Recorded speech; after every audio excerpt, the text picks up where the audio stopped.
video to fix Language Pack download stuck on Windows 11. And if your language updates won't install, this video will solve it. Are you facing a problem where Windows 11 shows language packs downloading, but they never finish, no matter how many times you restart or try again?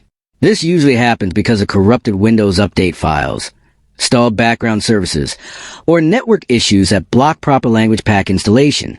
Most solutions on YouTube or social media are long, confusing, and full of steps that are hard to follow and often fail. That is why Rexus is sharing a secret easy trick that quickly fixes stuck language pack downloads and lets Windows install them smoothly. This simple method works fast, stays safe, and ensures your system can use new languages without errors.